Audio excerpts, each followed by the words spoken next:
and he hit an officer right in the chest.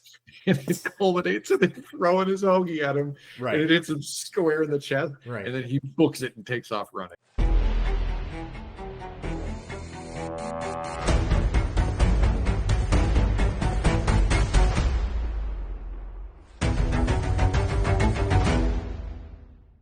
Ladies and gentlemen, welcome to a very special edition. You can't tell by Mike's face, but welcome to a very special edition of the Blue Sedition podcast. It is episode number 50.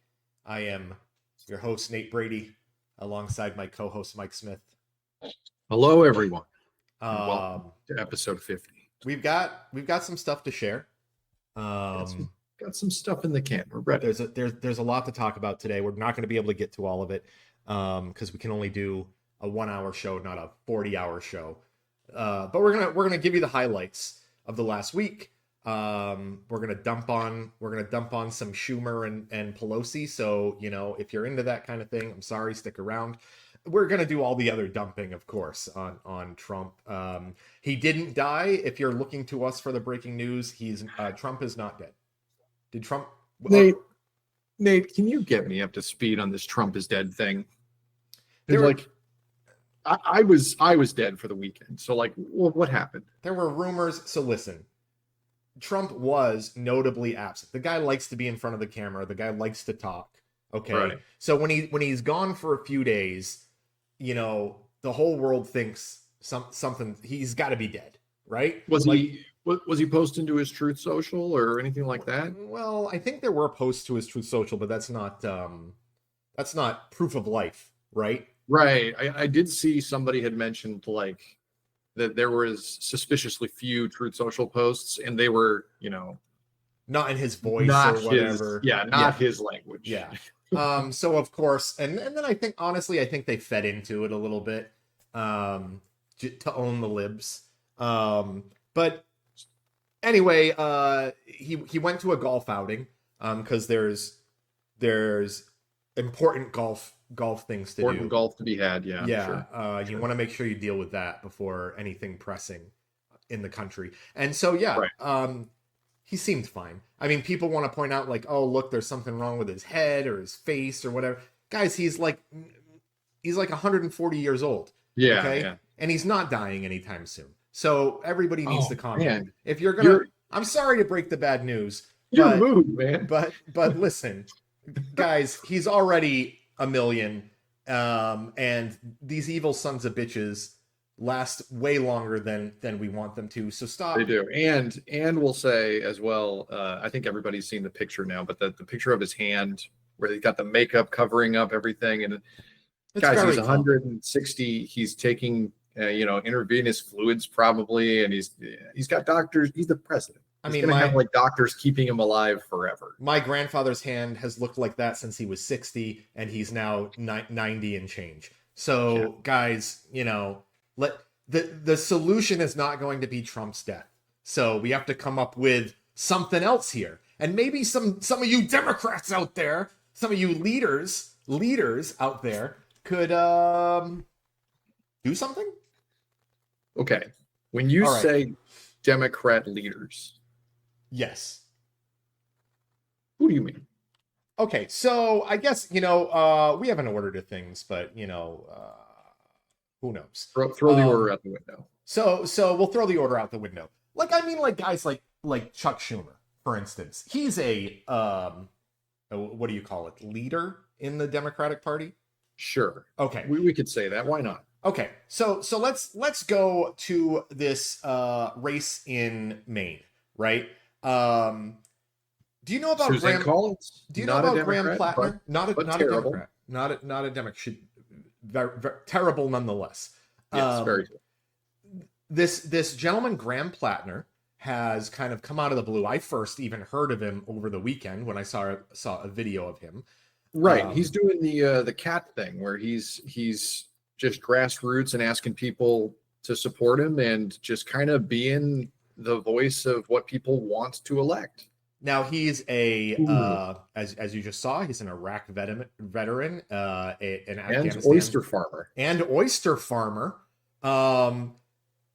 He's coming out with a very kind of that Bernie Sanders populist message of what if we just took care of the people in the working class. Hear me out. Yeah. What if instead of a government by billionaires for billionaires, we maybe took care of the working poor in our country? I don't know. Does that sound like something y'all want to do?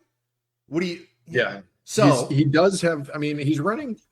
Like I said, it's similar to Kat's campaign. He's doing a good job. He's hitting all the right, drum beats at the moment, and he's amassing some money. He's got a war chest on him at this point. And Susan Collins, I think, is vulnerable. She's repeatedly done the, well, I have to vote with my party this time, even though it's evil. And I don't expect them to actually do the thing that they're trying to do. Right. And then they do the thing. They always do. I'm shocked. They always do the thing, and we know that. And Plattner said it perfectly, in my opinion. They have the quote right here. He said, "We don't live in a system that is broken. We live in a system that is functioning exactly as it's intended." Stop believing the Susan Collins when she says, "Oh, I'm gonna vote for it this time," but guys, they're not gonna go that far. She knew what was going to happen. Just like Chuck Schumer and Cory Booker and Nancy Pelosi, they all know exactly what's going to happen. Okay, so obviously, if Plattner is standing up alongside Bernie Sanders, they're on the Fight Oligarchy tour. He's saying all of these things to fight for the working class. Obviously, other Democratic leaders like Chuck Schumer would be all for this, right? He seems to be drumming up more support than anybody against Susan Collins in recent memory. So Chuck Schumer would clearly be behind this, right? Meme, right? No. Sorry, no, guys. He has a different idea for who would be a good person to put in that seat. He wants to throw somebody else's hat in the ring. He's standing up and say, "I nominate for the Hunger Games Janet Mills." Is it Janet Mills? 77-year-old Janet Mills? Is that correct? That's who it is, right? Janet Mills, 77-year-old Janet Mills. Nothing fires up the bait, guys. I want to preface this, all right? I do believe that there are some people over the age of 70 that have what it takes to fight. I mean, look at Bernie Sanders is literally running the wrong way up escalators, to fight for you. Okay. I mean, he's doing what it takes, but there are others, okay, who don't have what it takes to do what's necessary after we win the House, assuming we take back the House. Assuming we're allowed to have an election. We'll talk about that coming up shortly. Assuming that we have the ability to take back the House, it is going to take a lot of fight. And I don't know a lot of 80-year-olds that have what it takes to put in the amount of work that is necessary for what's coming, right? Yeah, it's... okay, so taking a look at it from Chuck Schumer's perspective, he is... and has always been this old guard liberal, what you would call a classic liberal position of Susan Collins is vulnerable, her seat's vulnerable, and we have name recognition in that state with the governor's seat. And if the governor were Newsom and you're in your 40s or 50s, maybe I could at least get behind that argument there. But I mean, 77, my God. And every time they've done this, specifically like Schumer, but also like Jeffries and Pelosi, and they put somebody in a seat where it's a pivotal, important thing to do, to put a Dem in that seat. And then, they've got cancer. They're going to retire in a month. Which just happened with AOC and... Right, heading a committee chair, as I recall. His name. Yeah. Now, you're your strategy here, and you just have you've got the hacks. I can't think of Carville. Those Dem strategists. They get off on these strategies of we need to put in somebody with experience and da da da da da. Now, and you're now listen, for those of you if you don't know anything about Janet Mills, though, it may sound like we're completely dunking on her. I'll say this. I mean, Janet Mills. We saw the video of her a couple months ago. I can't tell whether it was a decade ago or a couple of months ago anymore because of the way that time works. Right. But she was pretty aggressive in her stance against Trump, especially Yeah. on transgender issues. She has expanded Medicaid, established paid family leave in her state. I mean, she's done some good things. I don't know if she would necessarily call herself a progressive, but she certainly fought harder than the traditional establishment Dem. So But I would just want to say, but if you're getting the backing of Chuck Schumer for a seat, you're not progressive. You're going to be, a traditional Dem. You're going to vote with the Chuck party line, not the Dem party line or the yeah. progressive line. So I'm not saying I'm on the fence here. Like I would rather see strong grassroots support behind Plattner. And I'd like, Sure. and because I think somebody who fights like that, so long as we're not dumping, 40 million into the other side with APAC and establishment Dems kind of undermining his campaign, as long Right. as we can all get behind him, I think that he has a great shot at dethroning Collins.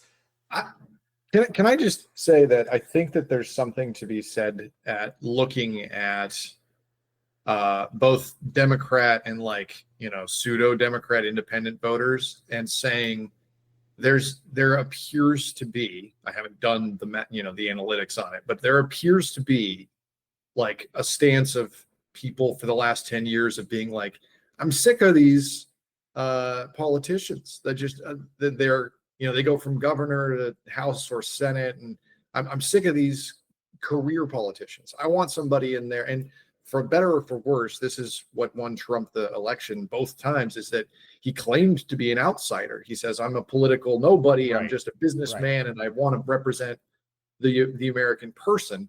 And I'm seeing a lot more, mobility from these people who like Kat or like the oyster farmer here, who are getting into races saying, I'm a guy who lives in this state, and here's what I think the problems are, and here's how I'm going to fix them. And that just carries a lot of people going, he's pointing out the problems we have. He definitely lives here. He's got solutions, and he's not a career politician. I like him, and he's generating money from it. And I'll say, contrary to Schumer and others who are looking for those establishment career, what they're calling experienced Dems, Right. which we know means something completely different.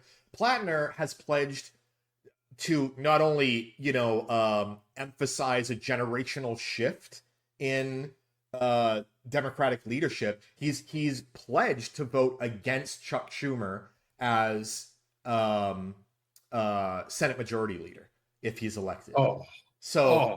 I'm sending him money. No, seriously, right? Yeah.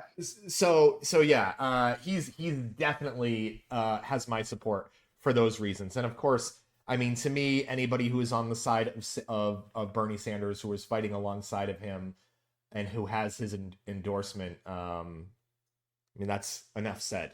Yeah, for me, stamp of approval right there. And if you start to see, like we're seeing in Mamdani's case, establishment Dems fighting that, guys, look deeper. Why the hell is that happening? Yeah. And I think it's pretty clear why, because establishment Dems like the status quo. Maybe it's shifting a little too far to the right for them, but boy, they sure like that sweet spot in the middle where they're making all the money. Well, and since we were talking about him, you got to point out as well, all of the Dems who should be giving support to Mamdani, because it makes sense, right? Right. They've been just quiet about it. They're just not talking about Mamdani. Yeah. And the funny thing is, it's like you said, they would rather have Eric Adams win, a Republican win, than have a progressive Democrat win New York City. Right. Because they can do business with Republicans, and the progressives are trying to fix things, and that's not the name of the game. It's like the quote you read here. It's functioning. The system is functioning exactly as it's intended. And if Mamdani's going to get in there, he's going to shake it up, and they can't have business, be thrown off. Right. it's amazing how scammy the political system is for the entrenched political agents. So let's move on and talk about how terrible the political system is. For one, let's look into a little bit. People are definitely aware of this now. It's been probably over a month since this all started, but Texas Republicans. We covered it. We did cover it. So you better be caught up on your episodes. Texas Texas Republicans are looking to, and have now successfully since Abbott, I believe, has signed it into law yesterday. Yep. That they've redrawn the congressional maps because your vote doesn't matter. It's more what they want that matters, and what they want is 5 additional Republican seats in Congress, right? Yep. I'll be honest with you, I haven't looked deep into this to see just exactly whose district would be affected by this, whose current seats we would lose, etc. Right. But this is pretty disastrous. So one thing to note here, though, is that Gavin Newsom seems to be doing, I don't know, some people argue that this isn't the right thing, but at some point you have to fight fire with fire. I have to say this, okay, and I've said it on the pod before. The Democratic Party has this problem where they must upturn their nose and say, I'm not getting into this fight, I'm not getting into the mud. I'm going to stay true to my politics, and I'm going to stay on the high road, and I'm not stooping to the Republican level, is always what mainstream Democrat positions have been. Right. And that has been very ineffective. Needless to say. Yep. Needless to say, but nothing gets done when you do that. And that's why you have like Obama and his Senate just tweeting about how they're not allowed to, nominate a Supreme Court replacement at the end of his term, because they just didn't want to overrule the parliamentarian again. They're like, we just don't want to do that. That would ruffle too many feathers. We can't be breaking like these rules that are just not real rules. And so they never do anything. And the Republicans happily break rules all the time to do stuff. So when I think it's time for a Democrat who is, Newsom is clearly positioning himself to run for president in 28. That's very clear to me now.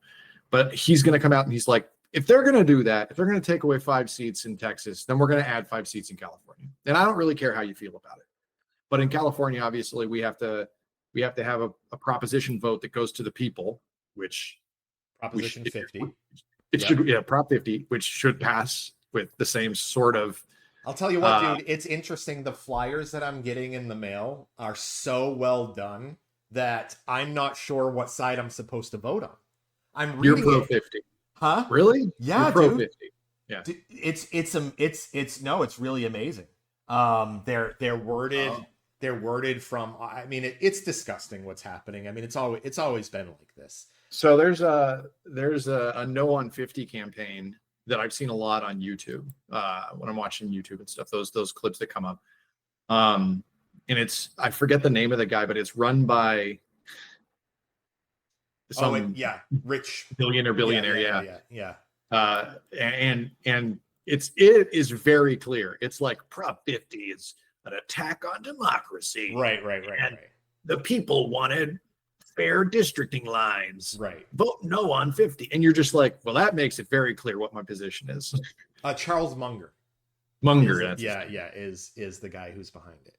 What I was going to say was, though, is he was also involved in campaigning for the recall of Gavin Newsom a few years ago. Yeah. There was this big, I don't know if people are familiar, but there was a big recall election, another proposition to recall Gavin Newsom. Yeah. It was during COVID. Yeah. And Democrats in California just kind of laughed at it. We're like, this is a dumb prop. It's never going to pass. And he had like, Gavin Newsom had basically like almost 67% of the vote. Like it was a landslide as far as prop votes go. And so I think he has enough, voice to reach Californians to make Prop 50 pass on the same lines? Because it's going to be a political divide, you'd have to imagine.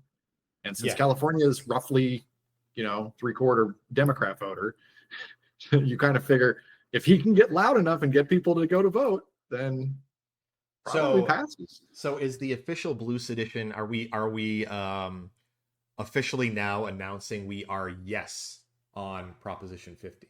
Yeah, if you need a cheat sheet for the coming special election, we're yes on 50. Okay, so maybe we'll throw that up on the website soon. Sure. We needed an endorsement section because we have definitely a few candidates already that have popped up for the 2026 midterms that we are gung-ho about. Kat Abagazala is one of them. We just talked about Pratner. In fact, I only think I have a couple of people, but if you look at our list on Blue Sky called Midterm Candidates 2026, we have a couple of people that we're following there. Mike Sachs is another one. He's running for New York 17. So check that list out. I think there's only a couple people on there, but we're gonna grow it as Josh Turek and Sarah McGee are the other two. They're for Iowa and Texas respectively. So I mean, we try and keep it up to date. Yeah. And actually, I was looking for Pratner's Blue Sky. I'm not sure that he has one. So Pratner, we'll get on the phone with him. We'll reach out. So follow that for updates. But we'll have an official endorsement / election guide. I don't know when is the Proposition 50 vote though. That's going to be before. I assume it'll be November this year. Yeah, because it'll be a special election. I mean, it's very soon if it is. Otherwise, November it'll be 4th. next year. Yeah, it's so it is. It's literally 2 months away from us. Yeah. Mail-in voting. I'm excited. Mail-in voting. Wow. Voting. So completely illegal election then. Don't care. eat my whole ass, Trump. Whoa. You know what? I want to speak to this. We did a live one. A live episode this was last year, I suppose. 2024 election, presidential election. Probably, yeah. Yeah. And we had some people in the chat who were asking us, they're not from California, they were asking us questions about mail-in voting. Right. And I think, the reason the Republicans dislike mail-in voting is because it makes voting easy. And if voting is easy, more people do it. Easier and more accessible. Exactly. And if more people do it, Republicans don't win as much. So I mean, it's very simple calculus. If more voices are heard, it goes poorly for Republicans. But I will tell you, it's starting to go more poorly for establishment Dems too. It's almost like they're on the same side, right? I'm fine with that. If people acknowledge that, then let's put the people who will actually work for Americans into those seats. I'm happy with that. Right. And the other thing about mail-in voting is like people complain about fraud all the time, but you have to be registered to vote. So what are you doing? So you remember the stories about like people's ballots being stolen from their mailboxes and stuff? How many do you think were reported in the 2024 election? I can't wait. 5? Yeah, it was like 100 or something across the entire country. And those votes were votes that were fraudulently cast. They were caught and not counted. So it's like it didn't even break anything. Right. That fraud is like if you're going to rob a bank, but then a cop pulls you over before you get there for a speeding ticket and you give up. Like it's not fraud. It's not meant to be. So I have my ballot because I'm registered. I fill it out at home. There are drop boxes everywhere. Mm-hmm. I go and drop it off, and then I get an email later in the day from the state, from .ca.gov, I think is what it's from. Yep. That says we have received your ballot and it has been counted. And I'm like, that's amazing.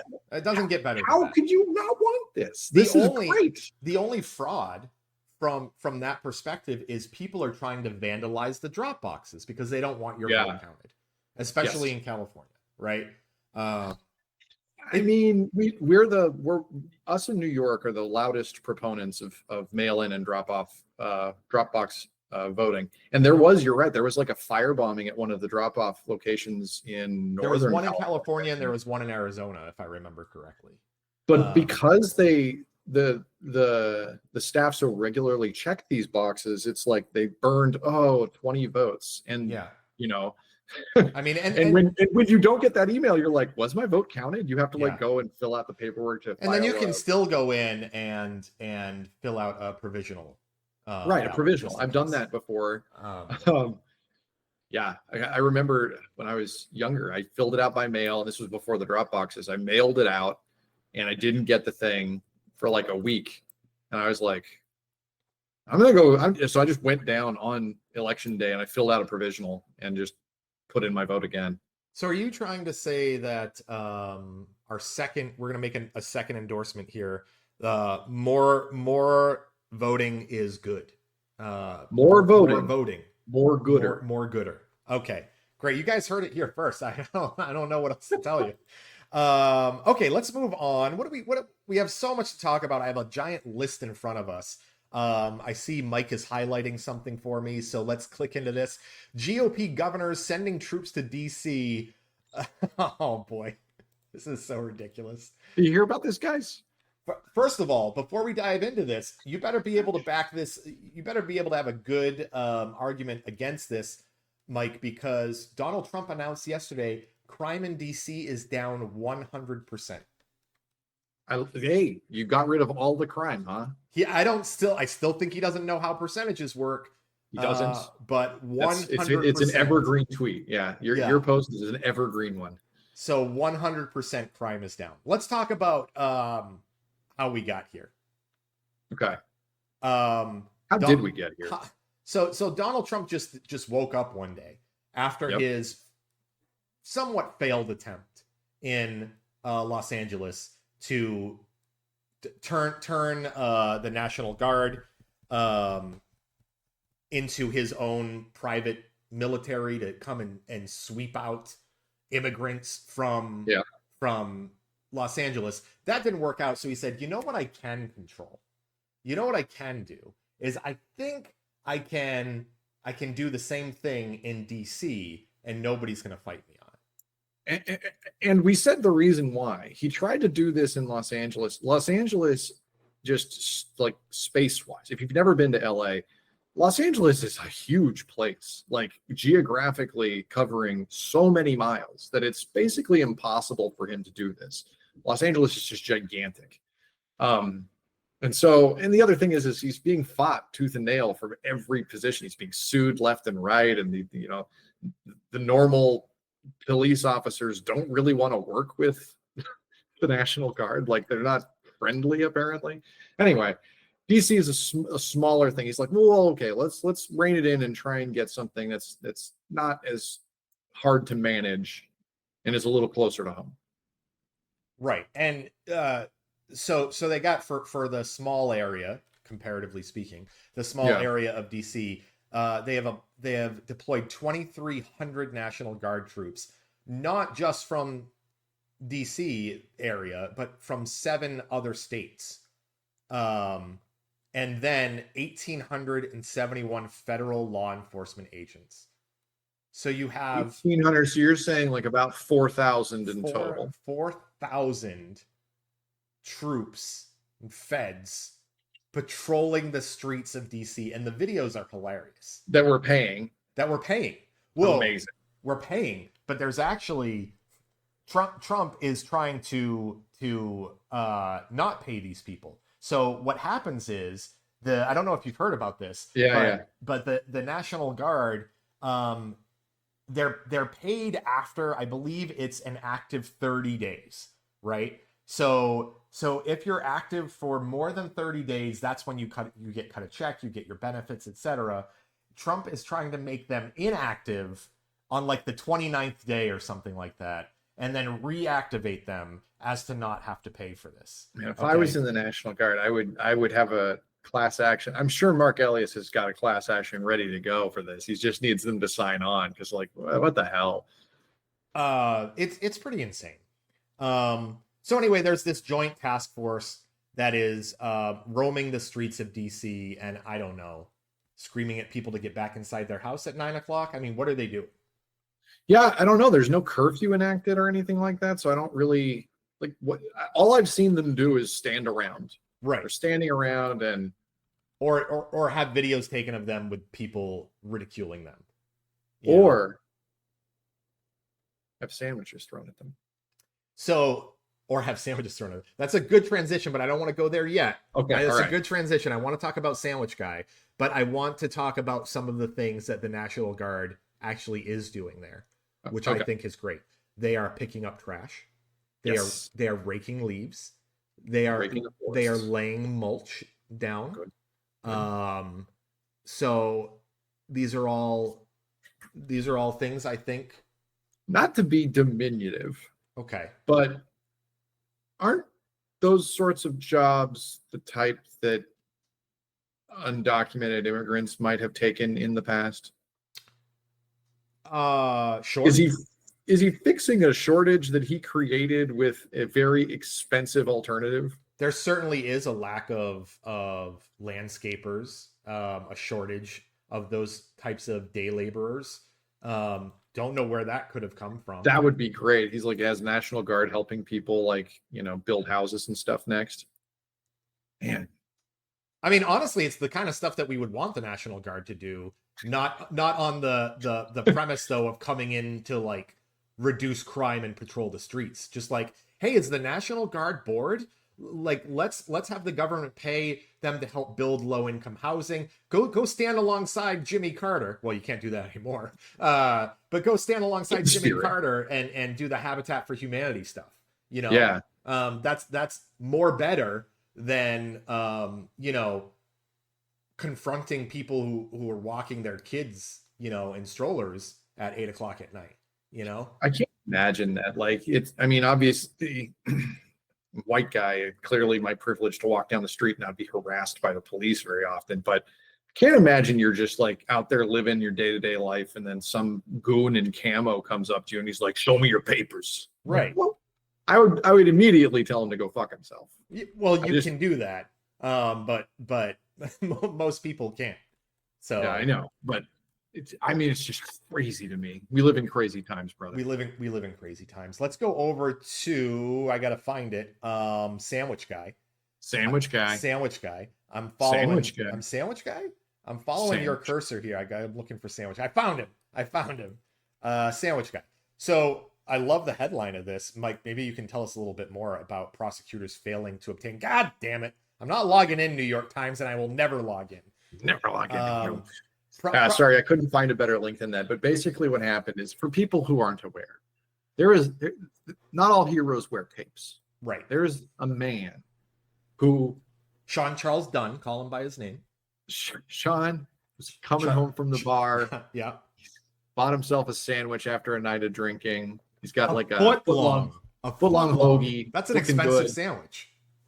And he sees some of these ICE goons. I don't remember if they were ICE or National Guard or whatever, but he sees them standing out there, and he decides to take it upon himself to have a word with them. Throw a sandwich. And describe how they're ruining the country. Right. And he hit an officer right in the chest. And it culminates in him throwing his hoagie at him. Right. And it hits him square in the chest. Right. And then he books it and takes off running. Yeah. Oh my God, it's the greatest thing I've ever seen. Anyway, and I think we covered this. He went like the next day. He went down to the police to turn himself in because he saw that it was like viral and he was obviously going to get outed. So he went to turn himself in, and the police sent him home. They were like, no, go away. Right. Then they had the Navy SEALs show up at his door and arrest him so that Fox News could do this, like, we got one of the bad guys, camera jobs. Right. And they were trying to indict him on felony assaulting an officer. And okay, so my favorite though is they failed to secure the indictment from a grand jury. A grand jury declined. Yeah, which is basically impossible. If you go in front of, there's an old saying, a grand jury will indict a ham sandwich if given the chance. Like they'll always do it. So you have to have like a pretty amazing case to have it not be an indictment. So anyway, he's avoiding felony charges for now. So the felony assault charge was dropped. However, he was then subsequently charged with misdemeanor assault instead, because they still got to get their guy. Okay. Yeah. But dude has become a folk hero now. I mean, there's ton of, when something like this happens, I think the Etsy shops go crazy. So there's sandwich Right. themed prints and all that stuff that are all over the place now. And throwing a sandwich at law enforcement is Yeah. I mean, we're still following it, obviously, but there were like Mangione candles for a long time. That like in there like still are Catholic garb style. There's got to be a sandwich guy doing the same thing, right? I assume. Yeah, a Sean Charles Dunn. So it got me thinking. Should we throw more sandwiches at police? There was a time where it was socially acceptable to repudiate people in public by throwing like rotten fruit at them or like cabbages. Yeah. Like no one's getting hurt there. I threw a tomato at your suit. You get a little tomato stain there. Yeah. Like I think we should go back to that. I think that if people, words aren't working. Don't hurt people, but like annoy them by hitting them with sandwiches or fruits. Sticks and stones may break their bones, but sandwiches will make us laugh. And it's true. We need that right now. I think we have the type. I have a question for you. Yes, sir. To lead up to our next story. I'm ready. Pam Bondi. Don't like it. First said there were Epstein files on her desk, and then she said, just kidding, there were no Epstein files on her desk. She showed us binders full of were binders. There were people that got influencers to go there. And they were like, they gave them the Epstein files. And then those influencers got home and they were like, this isn't the fucking Epstein files. This is stuff that was already released. And then saw somebody. Go ahead. I was going to say, I saw somebody who clipped that like from a TikTok or something where they have one of those influencers like holding the binder and he's making this gesture like, wow, this is heavy. And yeah. You're like, what happened to that? Is there nothing in there? No, what was in there? What was in there, just to be clear, for people that don't know what was actually in those binders, it was stuff that was already public that they then added more black ink to make them think that they got new documents. But those very dumb influencers figured out like, wait a minute, this is just stuff that's already been released. But okay, so Pam Bondi, let's recap. Pam Bondi says no. There are Epstein files, then there are no Epstein files. Then when asked about the tape, now we all know about the tape of the outside of Jeffrey Epstein's cell. There was a missing minute in that tape. And so they released it, they released the video, and it was very clear. We covered it on the show. It was very clear that it was actually edited. There was some work done in like Adobe Premiere or something like that, where it looked like stuff was edited and stitched together. Then Pam Bondi came out and said, well, actually, there's a missing minute or a couple minutes in here because this is what happens every night. These old like VCR recording systems, they have to shut down, DVR, swap out DVR, whatever it is. They have to shut down, swap out a new thing, do whatever, and that's why there's a missing minute. Well, as it turns out, we found the missing minute.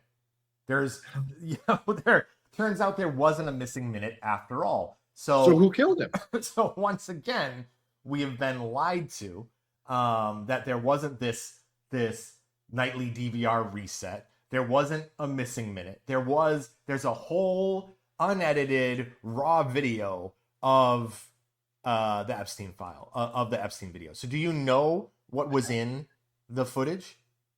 Have you had a chance? P. Diddy. P. Diddy, that is correct. Case closed. Yes. P. Diddy with a couple of bottles of lotion. Oof. No, so yeah, it turns out that there was there was this minute, and just after 11, here it is here. So I'll read it from the CBS News article, guys. This isn't from the New York Post or whatever. This is breaking news as of this morning. Just after 11:59 p.m., a man believed to be the material handler walks away from the guard desk and walks off screen in the direction of the main entrance of the special housing unit. That figure is likely finishing his shift and heading home. While he does pass in front of the stairs leading to Epstein's tier, he does not appear to be approaching the cells where Epstein resided, but instead seemed to be heading out. So does this lead to more questions? Does it lead to, okay, maybe this was a suicide? Why the editing? Yeah, yeah. So there's like a lot of questions still remaining, and if I'm pushing Trump's government to answer anything about it, it's all of those questions, right? We covered it in another one. There's parts of the video where somebody is carrying something orange or they're wearing an orange jumpsuit, and you're just catching the side of them as they go up the stairs to the shoe, and we never see that person come back. And at first they were like, oh, that's not anybody, and then they were like, oh, it was a guard, and then eventually they were like, no, it actually was Jeffrey Epstein coming back from something. And it's like hours after lockdown, so they're like, why was he out? And they don't have a good answer for that either. And then now you have this guard coming out of nowhere, and I'm going, oh, wait a minute, is he sitting at the other end? Because from the like forensic layout that we've seen from the documents they've shown, there's like not a desk over there or a chair, or why is he in this like weird corner where the camera can't see him? Like, I don't. And then he's leaving his shift at the end of the day. What am I missing here? So I think it raises more questions than it answers. Also, this video they released now is basically like shot with a 1991 Nokia phone. What are we? 4 frames a second? I don't get it. I don't understand why it's different FPS than what we were originally shown. Yeah. I mean, there's so many questions. I mean, how can we even be sure that this is the same day? I mean, at this point, can you really believe anything that is being put in front of us? Well, so a couple more. That's a good point. But a couple more things to mention about this minute is that as compared to the previous releases of video, which we know have been altered, they have metadata that corroborates they went through After Effects or Visual Studio Pro, I don't remember which, one of those video editing tools. This one is strangely missing all of its metadata. It's neither raw, nor does it have anything associated with it saying how it was, encoded or embedded or what dates or anything, which is strange. So people are like, is this edited? What is this? And then the file size and the frame rate is all very strange. I will give a teensy little nugget of maybe this is just incompetence, because they tried. Trump and Bondi and them really tried the approach of, we're not going to talk about Epstein anymore, and that has not been working for them. No. And so I think it could be that they were like, this is all we have, and we need to save some kind of face. And so they put out this thing that's not going to answer anybody's questions about anything, but it's like a good faith offering, even though it's so like terrible. Like, as evidence, this is just not good. No. And we'll note that yesterday, survivors were outside Capitol Hill, pushing for supporting the Epstein Files Transparency Act. Alongside, it was like a bipartisan kind of gathering. They had Marjorie Taylor Greene there in support. Listen, I'm like, she's the craziest of the crazies, but I mean, she loves Daddy. She's not going to step against Daddy. She's a humongous dirtbag. She's a huge piece of shit, but she has been surprisingly on the side of just show us what's in the Epstein files. I don't know if there's a part of her that feels like the walls are, I hate to be that, I don't want to say the walls are closing in. I hate that. But it feels like, the day of reckoning is going to come for Trump, and at least she can point to saving her political career by saying, hey, I wanted to see what was in those files. I don't know if that'll work for her, or I don't know if she really is like of the Dan Bongino kind of like, no, this is actually really important to me.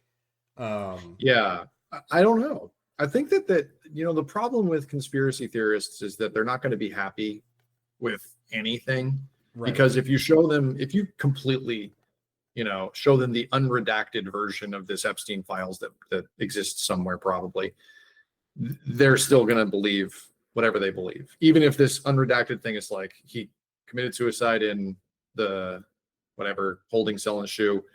Then they're not going to be pleased with that answer. Right. So I don't know. I do think that Dan Bongino, he got the message though. He got the message from high up that he needs to stop talking about it. It seems like it, though. I'd like to, this news was just released this morning, maybe an hour before we went live or so. I'm really interested to see. Hey, remember when Dan Bongino, you said that this was a raw, unedited, released footage? Now suddenly it's not. Well, I want to know. I want to know more. Yeah. So, I mean, that's the problem with grifters, right? You put them into these positions of power where they're not used to being so scrupulously checked. Like they say if you're on a podcast, say, and you're a right-wing conspiracy nut, you say your conspiracy to get your views, get your money, right? And you don't ever have to like be pushed to answer anybody's questions. Somebody could poke a hole in it. You're never going to have to answer to that. Right? You just block that commenter and you move on with your podcast. You keep the grift going. But when you're in a position of public policy making, you're an official for the government. They're just going to keep asking the question until you give them an answer. And if that answer is, look, I was just doing it for the money, I don't really know what's happening here, then you're going to lose all your followers. And you're right. There's probably a day that will exist post-Trump where you have to go back to your podcast and you need those views. Right. So what's next for the Epstein Files Transparency Act is there's going to be a vote early October.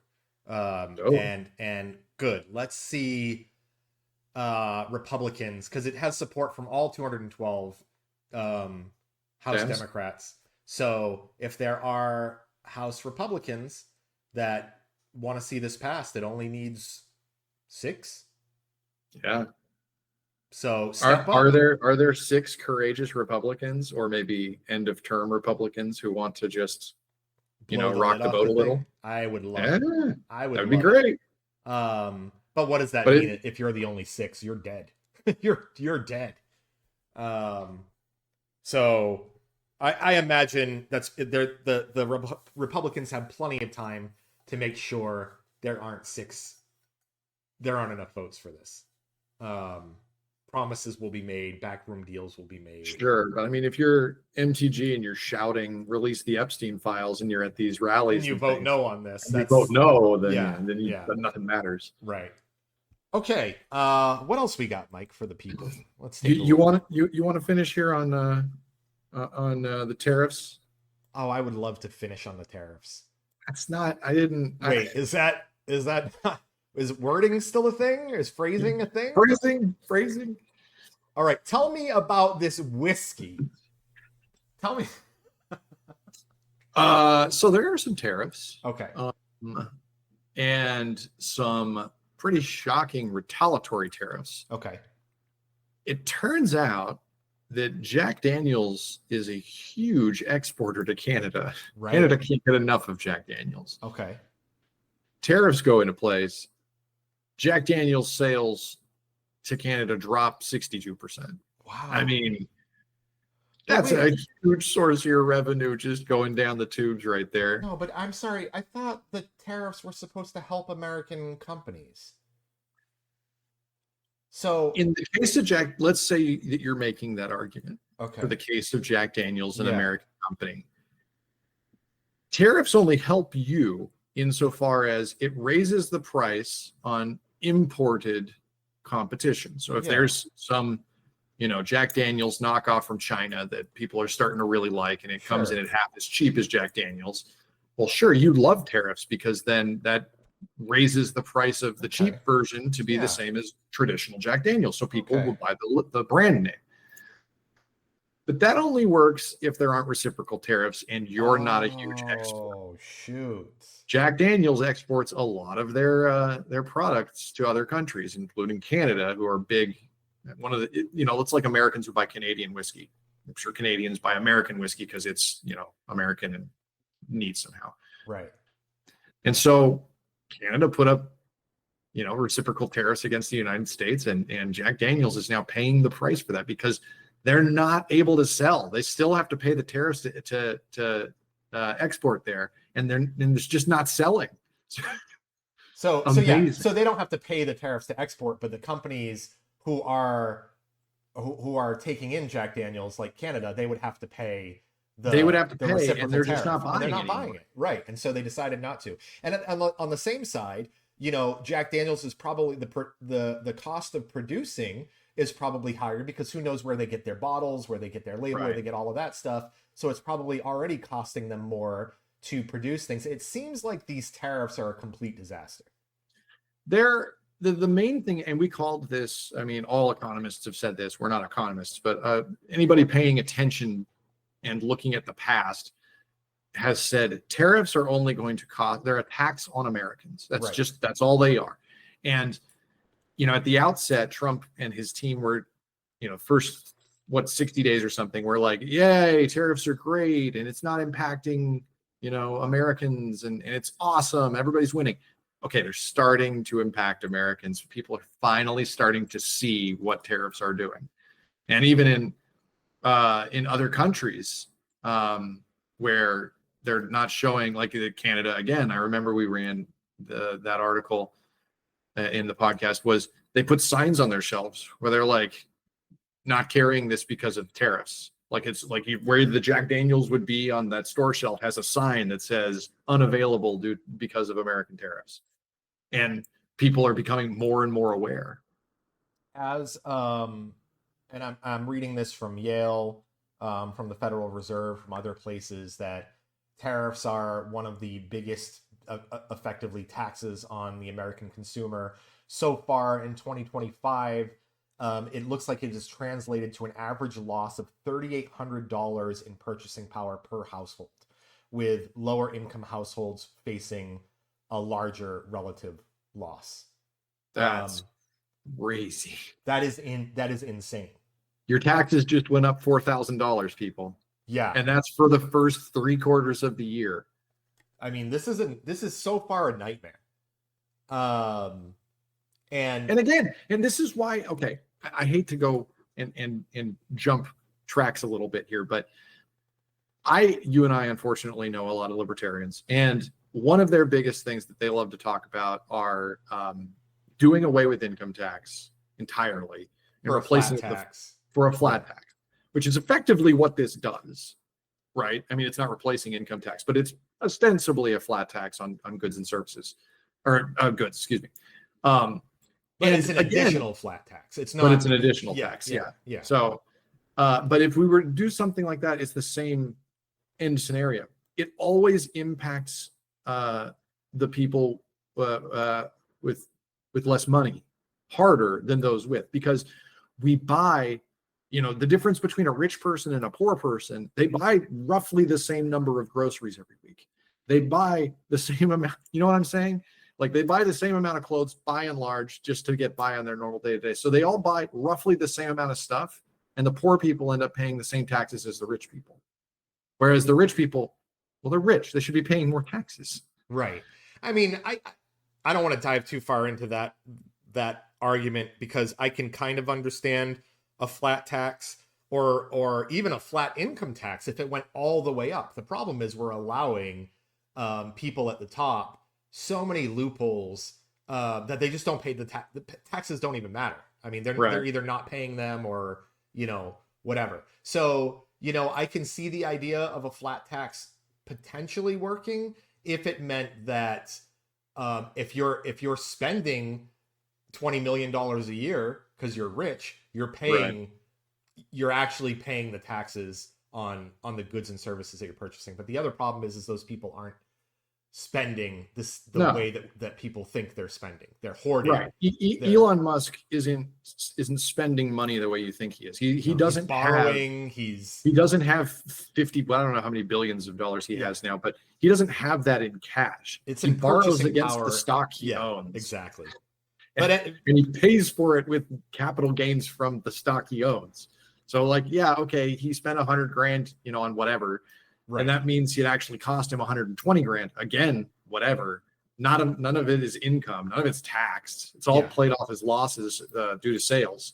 I would love to see a simpler tax code, but I would love to see one that is enforceable, is effective and enforceable, and means that The people who have gotten rich off the backs of the working class in this country actually pay their fair share to help lift up the people in the bottom.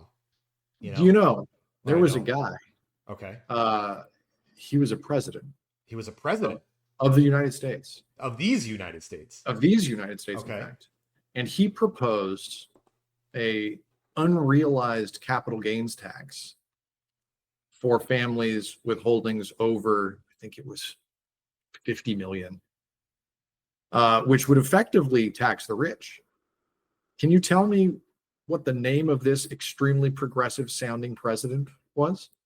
I mean, I don't know. It was either FDR or Carter, though, is my guess. Neither? It was Biden. Oh, it was Biden. Biden tried to push this through and he never got it to vote on. And yeah. It's because Democrats also voted it down. But that was one of his key points of one of his policies when he was in office. He tried to get capital gains taxed, some unrealized capital gains taxed somehow for these mega wealthy people. And he couldn't get it passed. I mean, it seems like a slam dunk to me. Oh, his proposal included a 25% minimum tax on unrealized gains for individuals with $100 million or more in assets. I mean, simple. You would think that that means like if you're one of these Elon Musk types and you're like, man, I really don't want to get taxed on my money, right? Right. Spend down to $100 million on these things that you own, and now you don't get taxed on it. What on earth are you going to do with $100 million anyway? How do you spend that? There are approximately 900 billionaires living in the United States. So you feel like if you took this to a vote, they might be slightly outnumbered. How do they keep getting away with this? Just to close the loop on the whole thing, Chuck Schumer is part of the problem, and his liberal class of elected officials, because they don't want to upset their donors. There's an established hierarchy of the billionaires. They give us money, and so we got to keep them happy first. Right. Then the corporations give us money, so we got to keep them happy second. Seems correct. And I don't know, like 40 or 50 rungs down there is like the voter has to be happy, and maybe not. I don't know. I think that's you did a great job closing the loop there. Thank you. I think this is a great place to end it. We're approaching the hour mark of episode 50. Let's talk about some action items for you folks out there and for us at the Blue Sedition podcast. Here's what we're going to do. We're going to create an endorsement section on the website. We're going to let you know who the candidates we think are worth looking into, donating to, supporting their campaigns, etc. And the only thing that we need from you is a like and subscribe on our YouTube channel. It seems a little unbalanced, this ask, but if you can do that for us, we'll do those things for you. How's that sound? A little quid pro quo to end the stream today. Yes, and I'll throw out there that if you like and subscribe in the next 24 hours, we will match your donation. Oh, shoot. By our midnight deadline, folks, we will 5x match your $0 one like/subscribe donation to the podcast. Love it. We appreciate you guys, and we'll see you next time.